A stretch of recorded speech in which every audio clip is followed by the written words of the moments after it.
Dude, I would for sure fuck the Democrat out of AOC. The Democrats are going to turn a Republican. He's gonna red pill her. I'm gonna red fill her.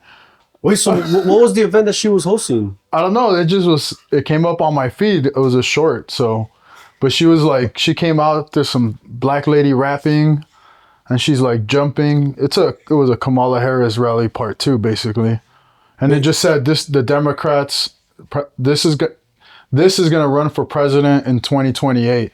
And it's just her jumping, getting her hair loose, looking real bad in shorts. She's I know, yeah, she's gonna run. She's gonna run with Bernie. Like Bernie's gonna help her out.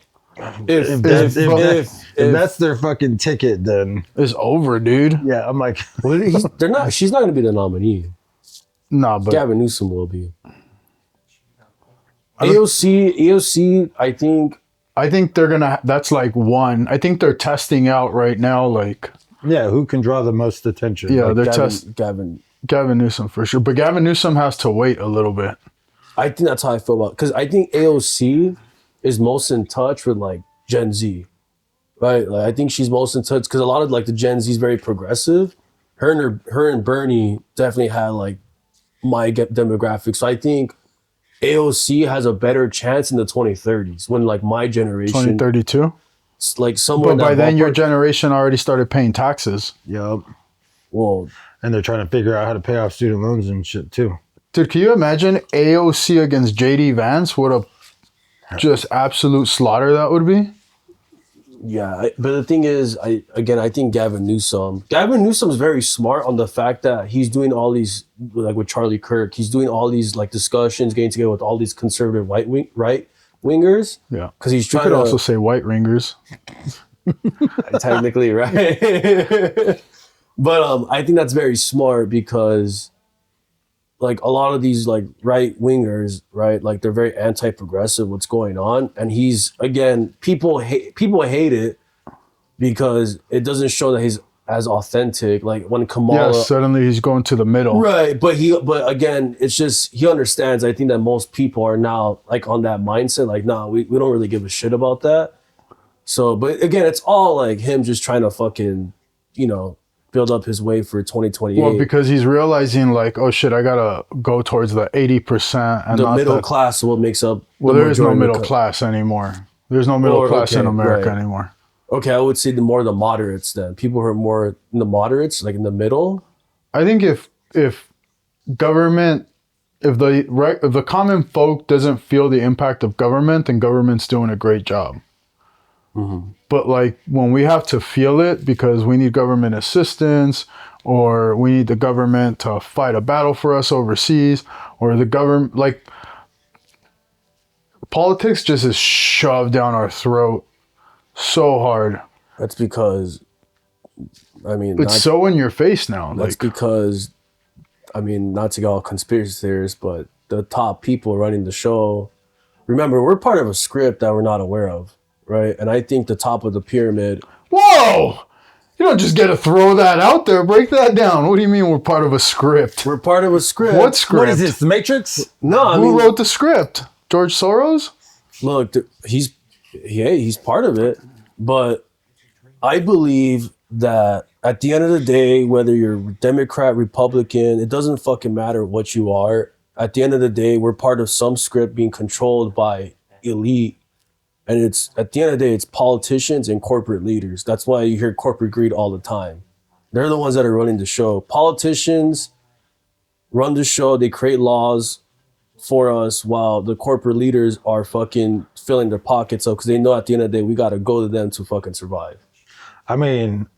Yes, I think, honestly, I think the politicians are the puppets for the corporations. Right, 100%. And that's why. 100%. That's why you have lobbyists. Yeah, and then they make laws to help the corporations to essentially funnel money, right? Correct, yeah. We're just the pawns. We're the expendable 100%. ones. Like obviously back in the day, it was like, government for the people, by the people, so on and so forth, right? Like now it's like people get into politics to make money and set themselves up in a family legacy, right? Mm-hmm. Like, why do we have so many families who've been in politics for generations, and you're like, is that should we raise an eyebrow to that? Where you're like it doesn't matter what How's side Nancy of the Pelosi making so much money? It doesn't matter like what side of the aisle. You're like, why have you guys been in politics for so long? Like, and now you guys are worth millions of dollars. Like, you're like, that's something, to There's a kind lot of look of there's a lot of families that are like, have you guys heard of the Rothschilds family? Dude, you don't, come on, they're definitely part of like that Oh yeah, that top elite. 1%, right? But they're the controlling smart shit. ones because they're the ones behind the scenes. And no one knows about them, Yeah. right? And that's what I'm saying. They're creating them, not just them, but that portion that George Soros, I think, is a big part of it too. He's got a very big part, actually. Yeah. They're the ones controlling everything. And it's crazy because not that many people know who they are, but that's what they want. They want that. They want to stay hidden. They want to stay in the fucking shadows and the darks. Well, I mean, it's not even like U.S. politics; it's global Correct, right. politics that they're playing puppet master with. Right. That's why, shout out to Alex Jones, not the supporter of him, but him exposing the Bohemian Grove, right? That's what all that of those is guys. wild, bro. Right? That's homeboy snuck in. You know what? Have you heard of it? I Never haven't. heard of You Bohemian haven't Grove? seen it? Wow. Okay. Oh, it's crazy, bro. You should show him next time you guys in the office. He like went undercover. Yeah. And he like snuck into this like super elite like private meeting where they're doing like sacrifices, like shit. legit, yeah. And it's only like it's literally only like people like there's been rumor like politicians like again, it's top of the top. It's super the people that low-key. got invited to Epstein Island were there. Yeah. Very good example. Yeah. Very good. And he snuck in there and he took surveillance footage. And it's crazy because I don't know if you saw the video with the owl or the burning ritual. Yeah, like they're doing rituals. Yep. I think there's been rumor that Reagan and some of his guys, like it's been around since like that time period. 100%. So, but yeah, like that's why it's a trip because not that many people know about it. Yeah. Not that many, but again, they want to be low key. It's funny because if you think about it, and I've always had this thought too, where you're like watching some of these like movies that come out in like Hollywood, right? And you're like, oh man, like that shit's a trip, right? Like you can look at like AI, you can look at all these like I say conspiracy, but like these super like deep dark rabbit hole theories or different things, right? Like either some satanic rituals or whatever the case is. Next thing you know, like years after that movie comes out, you're like, wait a second, like why is there so much of a correlation to like that movie that came out 5 years ago and now it's starting to come out? Bro, have you ever seen House of Cards? I heard that shit's amazing. No, I've seen like I haven't seen any episodes, but I know what it is. It's like we're living in House of Cards with the way the political system's running. See, that's what I'm saying. Like you're like, and then you correlate like Hollywood and like those elites, absolutely, and like the writers are like, they're like, we're gonna tell you some secrets, but you're not gonna know it's secrets. Yep. You're just gonna think it's this like made up. And I'm like, no, like nobody can imagine these things. There has to be some inspiration behind how they can make some of these movies. And I'm like, they're just telling us what they're doing now. Or they're prepping us for like what's to come in the future. Yeah. They're like trying to see how we're going to react when that time comes. So they're using like the box office as like, oh, let's see how people gauge this. And if we can normalize some stuff, we'd be like, oh, it's good. See, we're all in this simulation. You guys think that like the simulation's wild? There's no way we're not in a simulation. Well, hey, I mean, that's what I'm saying. We're part of a script that we're not aware of.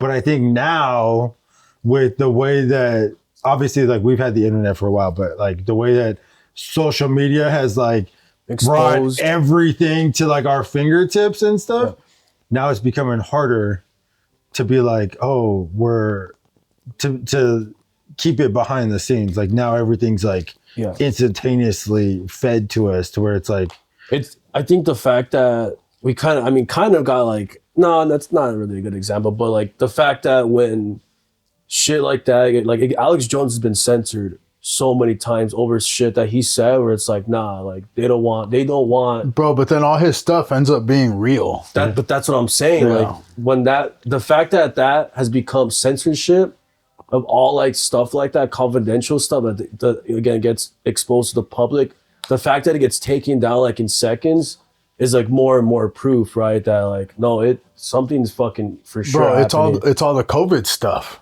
Yeah. What do you mean? All the stuff they were pumping for COVID and the gain of function and was this from the Wuhan lab? And this was just man-made and this was man-made. This was a ploy to see if they can control civilization with fear tactics and to see how we would react if they try to like shut us down. Is that like legit? It's a conversation. Is that true? Like Yeah, I know it's legit. I know I saw on Twitter today or X. I'm sorry. Go I was gonna say the White House acknowledged today or yesterday that COVID was from a lab. Yeah, 100% is from the Wuhan lab. It was funded by Anthony Fauci, and I forgot what country, but I think New Zealand.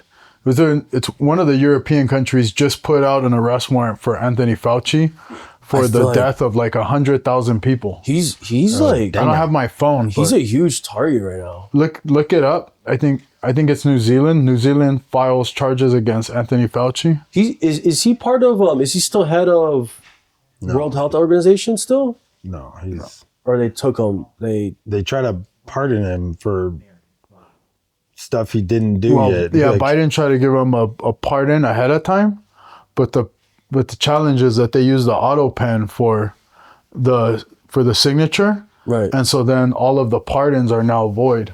So now Trump can go after everybody. And boy, how do you really think he is though? Well, he's going after Letitia James right now. Talk about who what is that? Like, so Letitia James, so you heard about them. So the Mar-a-Lago scandal, right?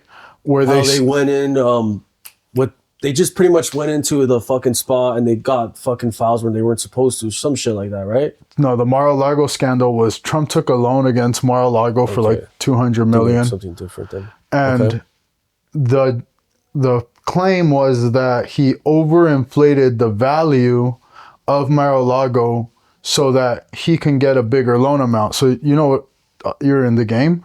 So you have a property. You tell the bank it's worth $1 million, so you can cash out up to 80%, right? So now you get 800,000. So they were arguing that the appraisal was falsified, and really it was only worth 18 million.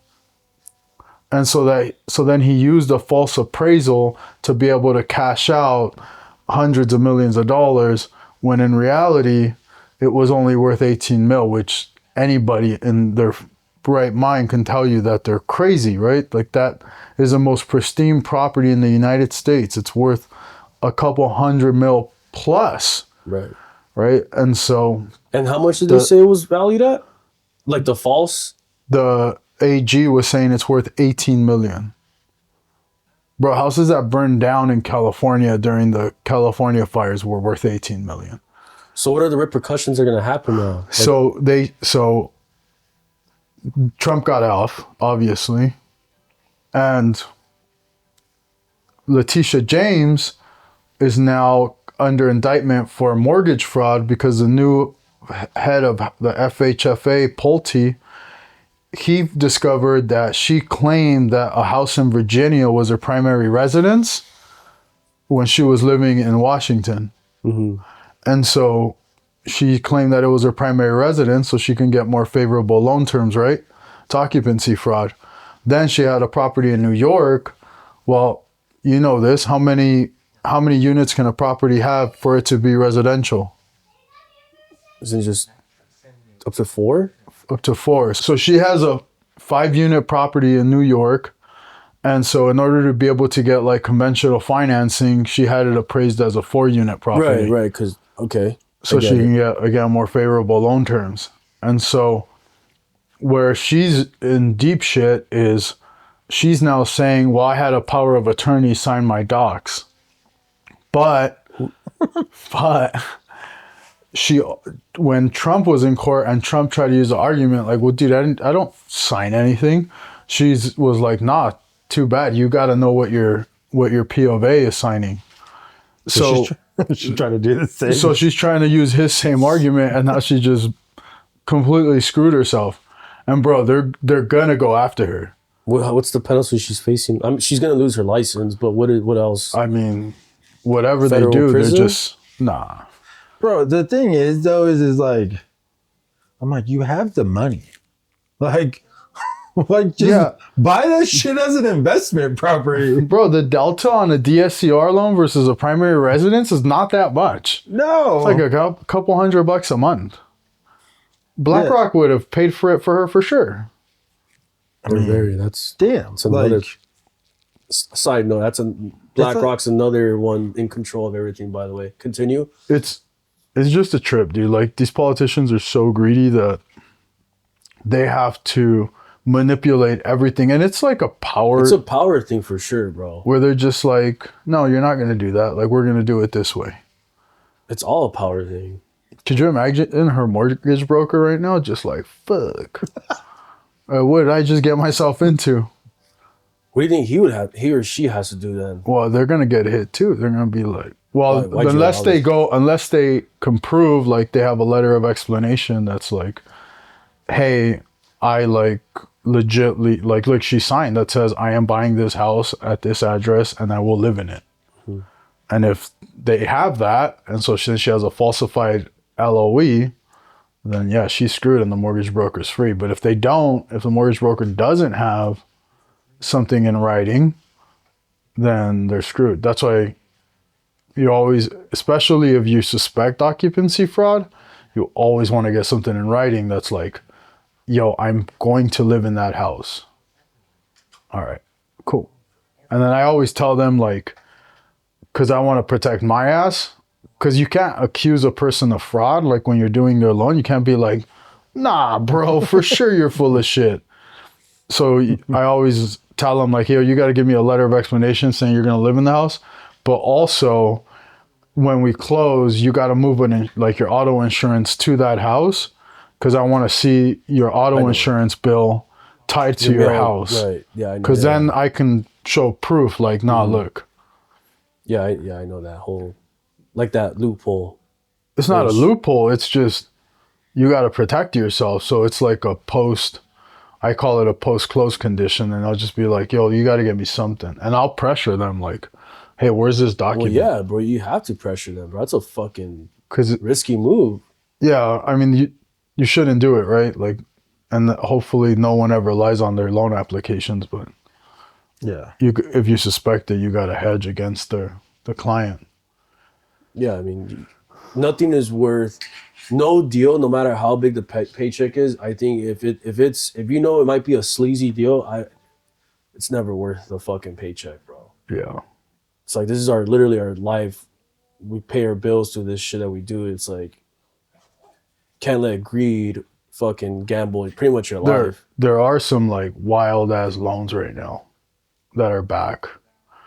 And bro, like, I keep seeing stuff about, I haven't done the research on it, but like, keep seeing stuff about FHA delinquencies are up. What I think is going to cause a pretty, I don't know how big of a crash, but if rates don't come down, the 2-1 and the 3-2-1 buy downs are all up this year. I've been saying that. Yeah. I've been saying that shit for the longest time. And no, like, dude, all of those are up. And because I actually have a client from this morning, from a client that's like, bro, my payment's going up to $4,700. Like, how am I going to pay this? And that's because they did like a 2-1 or yeah, they did a 2-1 and the 2 years are up. But bro, none of us, like, the thing is, when we all got that script, date the rate, or yeah, I know. Marry the house, date the rate, yes, yeah. And then the 2-1 buy down started becoming, like, going hard. You weren't in the industry yet, but I had like just entered when that shit, because I entered when the rates all like were fucking skyrocketing. That was the only way to, like, be able to do a mortgage, was like, and all the houses were sitting, so it was like, look, you can get $30,000 in concessions. Like, we're gonna prepay your interest for 2 years.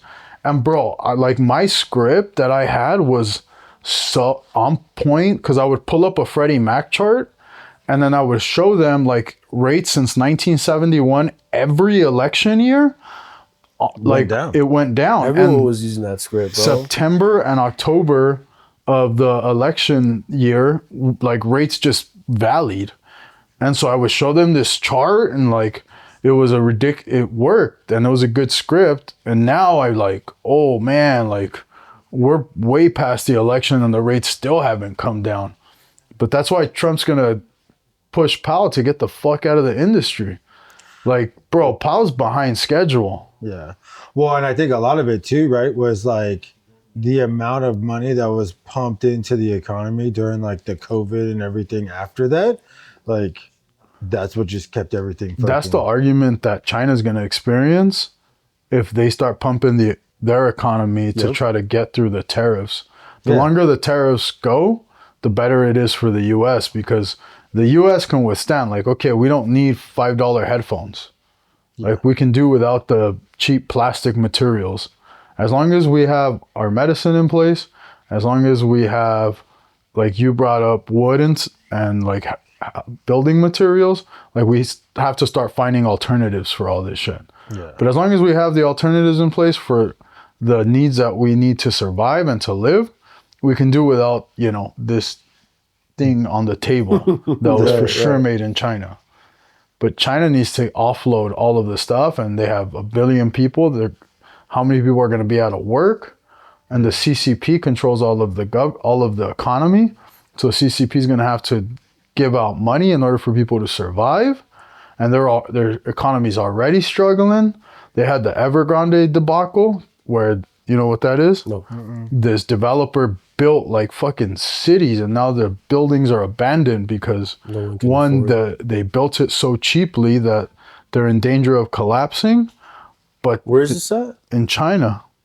Oh shit. And so their biggest developer, which is owned by the CCP, went under like 3 years ago. And so now they just have like empty buildings.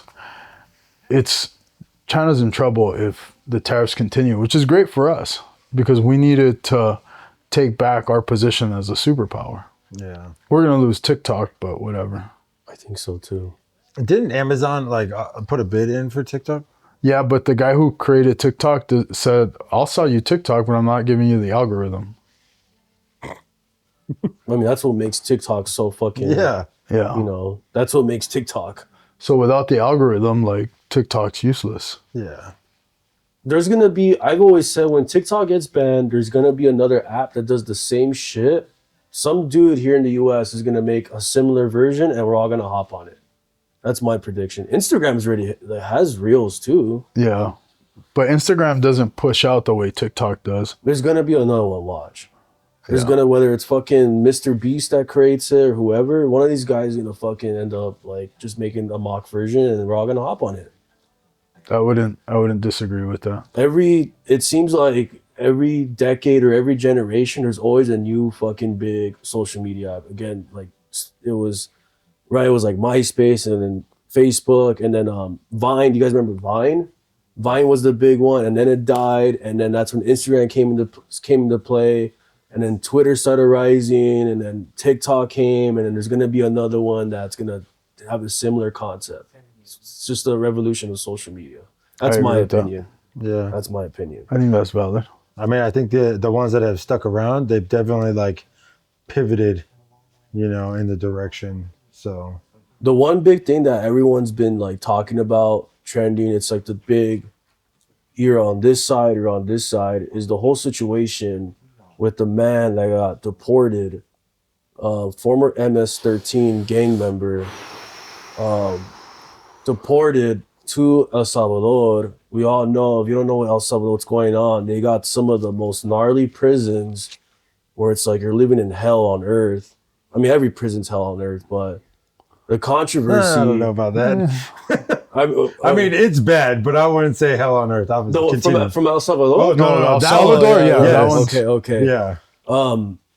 Right, but so one side's like, well, I mean, he hasn't been MS-13 since what, 2017, 2018? Right? That's like one, like part of the argument. That fool has MS-13 tattooed on his knuckles. Yeah. You don't get out of MS-13, bro. You think he's still... You don't get out of MS-13. Well, you don't get out any gang. We have a cousin that's from MS-13 that lives in Mexico because he killed somebody here in the States. I don't know who that is, and I don't want to know who that... I don't want to find out. I was going to throw down with that dude. When I was like 18, 17, I was still in high school. You can say who it is off camera. Anyway. No, you don't know him. But oh, okay. No, okay. It was an awkward situation. Like, I was at the pool hall, and then we were playing, and then some dude came up. He's like, "Where are you from?" And I was like, "Am I in Mexico still?" Like, and then he banged. He had MS-13 tattooed on his thigh, and then I was like, "All right, bro." Like, and then El Federal, one of our uncles over there, was like, "Hey, you guys are cousins. Like, chill out." Yeah, it's family. Yeah, and then there was another dude from Grape Street in Watts, and then he was also deported and living over there. Mm-hmm. But let's talk about the whole situation though, because that's right. Like, you got one side who's defending, saying, no, this guy has been good. They illegally deported, which is kind of crazy to illegally deport someone, which is kind of crazy to say. That fool was here illegally. Right, that's what I'm saying. Like, that, he's not illegally deported. And he's a Salvadorian citizen. That's what I'm saying. One side, the one that's pretty much defending, or I would say going against. The fact that they're choosing that guy to be their, like, golden knight is... Like, they're going to die on this hill? Like, I would find a different hill to die that's on. not... This guy beat his wife. Uh-huh. But then again, the Democratic Party likes men that beat women. Like, that seems to be their calling now.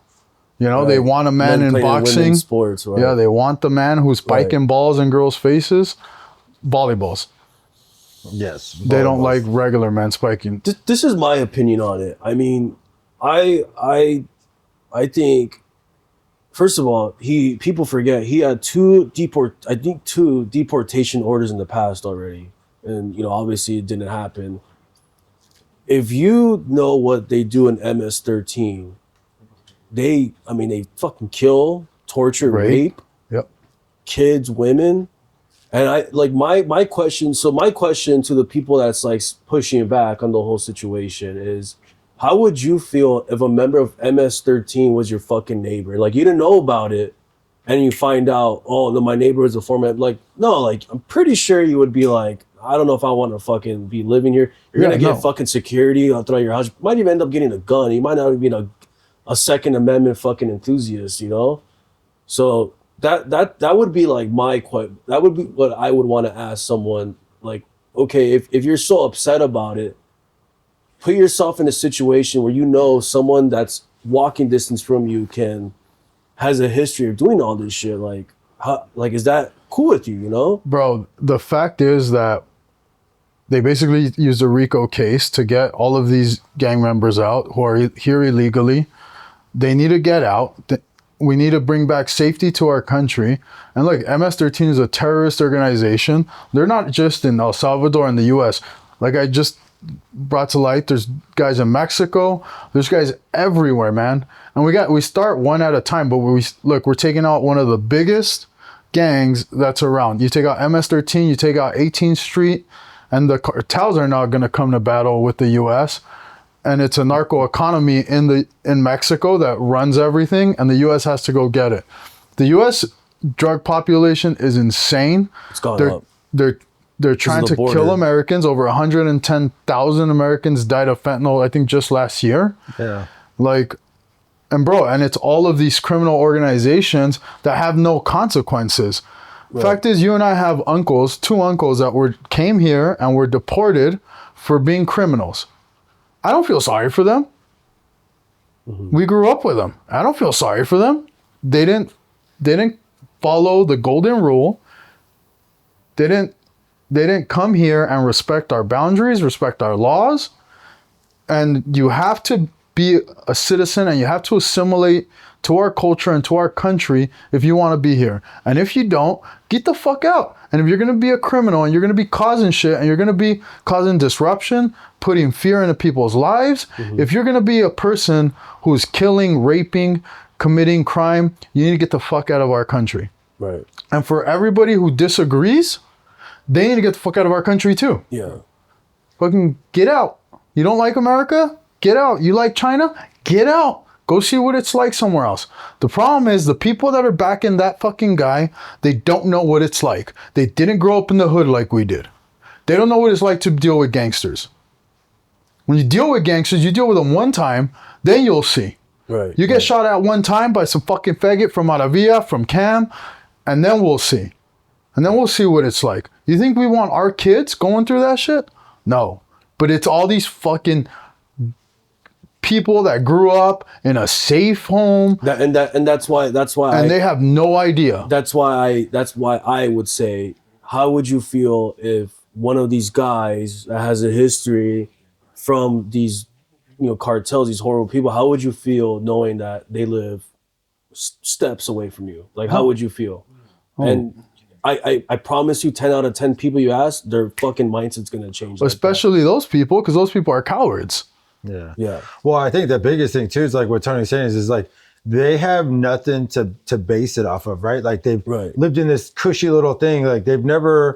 I mean, maybe some of them have traveled to like different states, but they've never been to other countries where it's like a third world country, or they haven't seen like. Bro, they haven't seen violence, shit. bro. Yeah, the stuff that happens in these countries, Here, it's like, they haven't seen the violence here. Yeah. No, that's a fair point. Take them to the hood. They want to make it fucking Candyland for everyone, or they want to make it seem like it's Canada, but no, the reality is that like if you actually put yourself in that environment, it is a fucking. That's the wrong person to be backing for all those Dems. The guy that got. Yeah, and by the way, that guy probably hates them. You think that guy would let his kid be gay? He'd send him to El Salvador and put him into prison. I mean, last note, again, this whole topic, I think you guys saw like the whole Bukele Trump thing. I don't know if you guys saw, like, remember in the fucking interview where some, like, I think it was CNN, a member from CNN was like asking like, so what are you gonna man, Bukele's answer was ridiculous. To fucking US? He's like, what the fuck? He's like, that's a preposterous question. Like, so you're telling me that you want me to release a fucking terrorist into the United States? Like that's crazy. Like that I always liked him because I know like he really changed, and he has balls. Like that's one thing that like the Latin country, like, because it's all the Latin countries are run by cartel, right? It doesn't take a genius in that. And there's never been a leader or president that's been like, fuck it, like, I'm not, like, we're going to go to war against you. He's the first one to actually stand on business. And look, you fucking switch it up and change it up just like that. And him, like, that whole fucking interview made me respect him even more because he just kept on pushing back. And it was just like, nah, bro, like. Yeah, he's like, how would guys, I get a like, I don't understand why you guys are defending this. Like, you guys are defending people who fucking tortured, rape, like, innocent people. Like, bro, when CNN put out that question afterwards, they completely clipped out all of the parts where they tell her, like, that is a registered MS-13 member. That guy was wanted for X, Y, and Z. Oh, and like the Trump members, like his cabinet, where, yeah. And all they put was like her asking, and then him basically saying no. Right. Yeah. Shout out to that guy. Well, I think what was her name? Pam Bondi or whatever the case was. Like, she was like unloaded on it too. Yeah. All right. That's money. Awesome. Thank you.